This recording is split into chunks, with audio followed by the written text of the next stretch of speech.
Hello, and welcome to The Brief Insight, your go to podcast for breaking down the latest trends, research, and policies shaping our world. Whether you're passionate about sustainability, global economics, or emerging innovations, this is where we simplify complex ideas to keep you informed and inspired. If you enjoy what you hear, don't forget to like this episode, subscribe to our channel, and share it with anyone looking for insights that matter. We're here every Monday and Friday, so hit that notification bell to stay updated. Your support helps us grow and continue bringing you sharp, relevant content that sparks conversation. Thank you for tuning into The Brief Insight. Now let's dive into today's topic. Today, we're going to be looking into something that's probably affecting you a lot more than you realize, and that is greenwashing. Yeah, it's definitely a hot topic, and for good reason too. It's becoming increasingly hard to figure out what's genuinely sustainable and what's just clever marketing. Yeah, exactly. And we've got some really great sources to help us break it all down. We've got a blog post with some recent greenwashing examples, and then a UN report that outlines their plan to tackle this whole thing.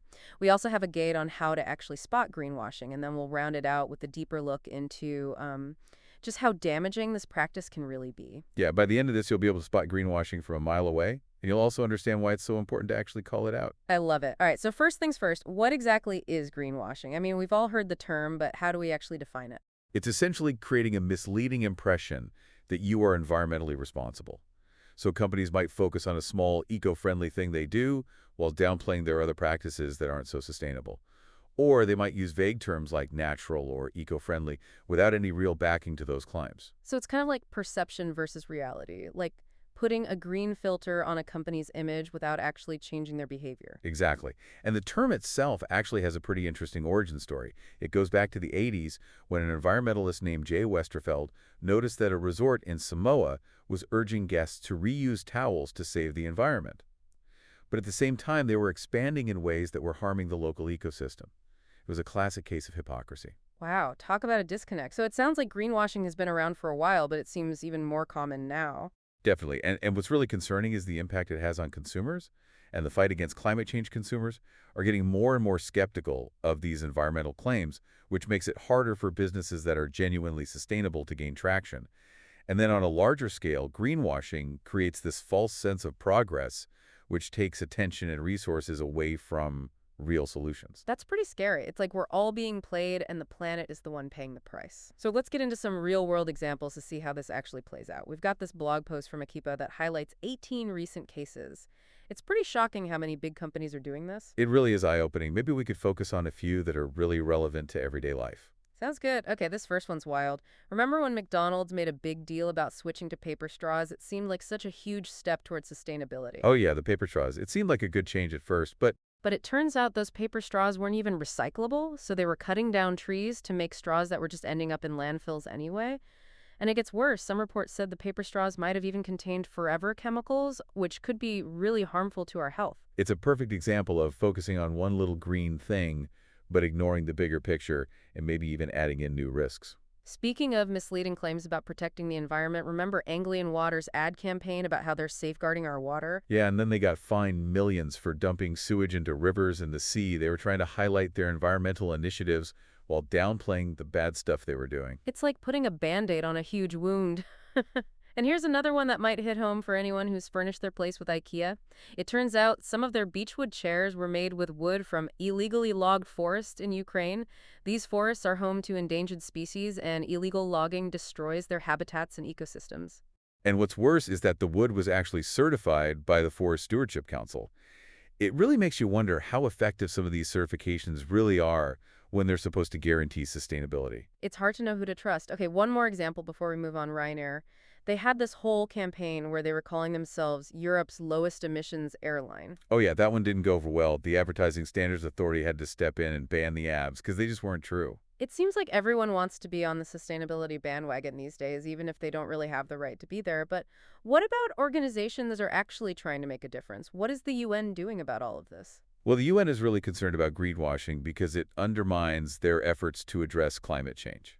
It's a big obstacle for achieving those Paris Agreement goals, the ones that are trying to limit global warming. So what are they doing about it? They've been focusing a lot on these net zero pledges that companies make, where they commit to reducing their greenhouse gas emissions down to zero.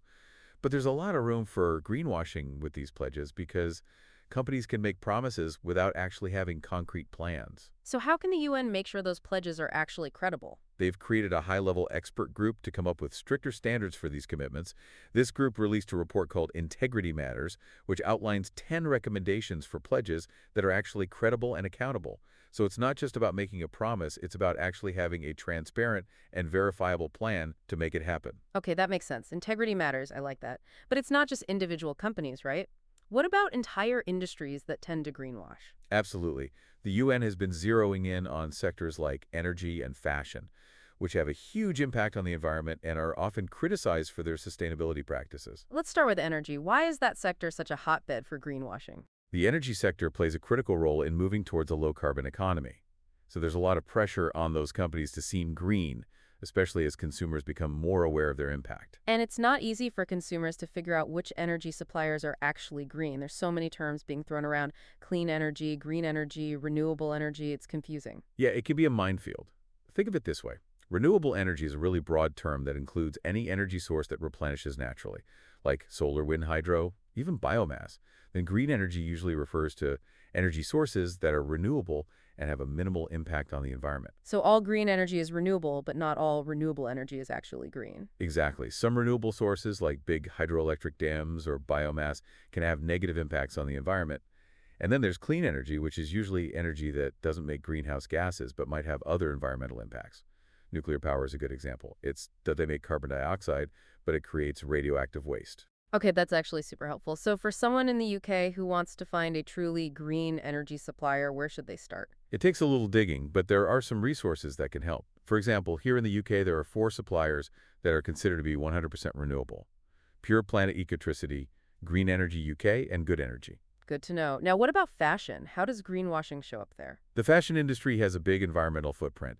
Everything from the materials they use to the way they make and transport their goods contributes to things like pollution, deforestation, and resource depletion. So there's a strong push for brands to look sustainable, even if they're not really doing much. Right, it's all about image, but just how widespread is this problem in the fashion industry? A new report found that 60% of sustainability claims made by big European fashion brands were actually misleading. A lot of brands use vague language, highlight small sustainable initiatives, but ignore the bigger picture of their production, or they make claims about their supply chains that they can't back up. So it's the same tricks we've been talking about, but just applied to clothes. Pretty much. But there are efforts to fight this. The UN-backed Fashion Charter for Climate Action is pushing brands to lower their emissions and adopt more sustainable practices. They've also made the Sustainable Fashion Communication Playbook, which is a guide for fashion companies to talk about their sustainability efforts in a clear and truthful way. That sounds like a step in the right direction. But in the end, it's up to us, the consumers, to be aware of these tactics and make good choices. We've got a guide here that gives some tips on how to actually spot greenwashing, ready to become detectives. I'm ready. Let's learn how to see through all the greenwashing. Okay, so let's equip you with some greenwashing detection tools. First up is packaging. Don't be fooled by green imagery or buzzwords like eco-friendly all over the product. Like they say, you can't judge a book by its cover or a product by its packaging. Right, you got to look beyond the surface and check the actual composition. What materials are used? How is it produced? What happens to it at the end of its life? Those are the important questions. So dig a little deeper and don't just take things at face value. What about ingredients? There's so many buzzwords in the food and cosmetic industries. You're right, be careful with vague terms like natural or organic without any certifications to back them up. Look for specific details about how the ingredients were sourced and processed. And remember, even natural ingredients could be harmful or unsustainable if they're not handled responsibly. That makes sense. It's not just what's in it, but how it got there. What about eco-labels? Are they all trustworthy? Not at all. Some companies make their own eco-labels, which don't really mean anything. It's like giving yourself a gold star just for showing up. Look for recognized certifications from reputable organizations like the EU Flour, the EU Ecolabel, or the EU Organic Label. These have stricter standards and are more likely to mean genuine sustainability. So be a label detective and look for those certifications. Are there any other red flags? Watch out for buzzwords, especially ones like chemical recycling. It sounds fancier than it is. Sometimes it just means burning plastic for fuel, which isn't really a sustainable solution. It's like putting a green spin on an old polluting process. What about all those ambitious climate pledgers? You know, the ones where companies promise to be net zero? Those need a close look, too. Carbon offsets can play a role in getting to net zero, but they shouldn't be the main strategy. A real commitment to sustainability means cutting emissions at the source. But isn't some carbon offsetting okay? How can we tell what's legit and what's greenwashing? That's a good point. Legitimate carbon offsets support projects that actually reduce emissions somewhere else, like reforestation or renewable energy. But sometimes these offsets are used as an excuse to keep polluting without making real changes. Look for transparency in how the offsets are being used. Are they adding to real emission cuts or just covering up business as usual? So we need to see through the smoke and mirrors and demand real action. What are some things we can do to hold companies accountable? Ask questions. Don't be afraid to contact companies and ask about their practices. Go beyond the marketing and look for independent proof of their claims. Support groups that are pushing for transparency and accountability in how companies report their sustainability. It sounds like consumers have a lot of power to make a difference. If we start asking the tough questions and demand, better companies will have to listen, right? Absolutely, consumers have a powerful voice, and when we use it together, we can force companies to actually prioritize sustainability. But it's not just about calling out greenwashing. It's also about supporting the companies that are genuinely trying to do better. So be smart shoppers, informed citizens, and vocal advocates for change. It feels a bit overwhelming, if I'm being honest. It can be, but even small changes can have a big impact. Think about where you spend the most money: food, fashion, energy, whatever it is. Start by researching the companies you buy, from asking questions and making informed choices. Support brands that are open about their practices and want to improve. And don't forget to share what you learn with others. I remember this one time I totally fell for greenwashing. I bought this eco-friendly cleaner because it had all this stuff about plant-based ingredients and less plastic waste. Turns out the company had a terrible record when it came to how they treated their workers and fair labor practices. I felt so tricked. That's a perfect example of how greenwashing can hide other important ethical issues. A company that's truly sustainable should care about social responsibility as much as environmental responsibility. Exactly. It's about the whole picture, not just a green facade. And remember, this is something we're all learning about. The tactics they use for greenwashing are always changing, so we have to stay informed and keep our eyes open. That's a good reminder. So we've talked about energy and fashion. What are some other industries where we should be extra careful about greenwashing? Oh, the travel industry, for sure. With all this ecotourism popping up, it seems like every company is trying to offer some kind of sustainable travel experience. But how much of it is real? Yeah, that's a prime example. The travel industry is full of greenwashing. You see hotels bragging about how they reuse towels, but what about all the energy and water they use? Or airlines that say their flights are carbon neutral, but they're relying on those iffy carbon offsets. It's important to look beyond those little things and ask about the overall impact. So how can we do that? What should we look for when we're booking a trip or choosing who to travel with? Do some research. Look for certifications like Green Globe or EarthCheck. They assess sustainability across different areas.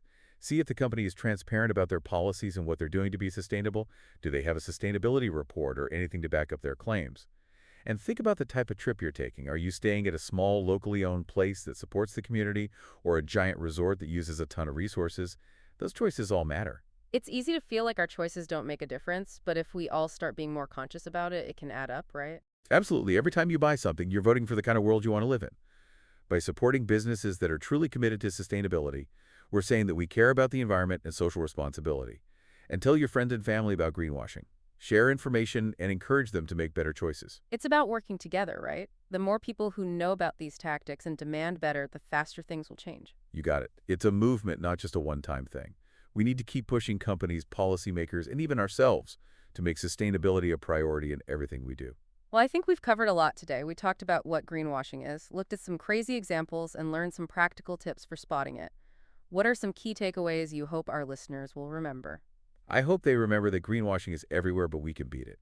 We have the power to see past the marketing and demand better from the companies we support. It starts with awareness, then asking the right questions, doing our research, and making smart choices. And it's about remembering that sustainability is a journey, not a finish line. We all have a role to play in making the world a better place. And it starts with being informed and engaged consumers. I like that. And to wrap things up, I'd like to leave our listeners with a final thought. What can you do starting today to push for real sustainability in the companies you deal with? What actions will you take to make sure your money is going towards things that match your values? That's a great question for all of us to think about. Thanks for joining us on this deep dive into the world of greenwashing. We'll see you next time.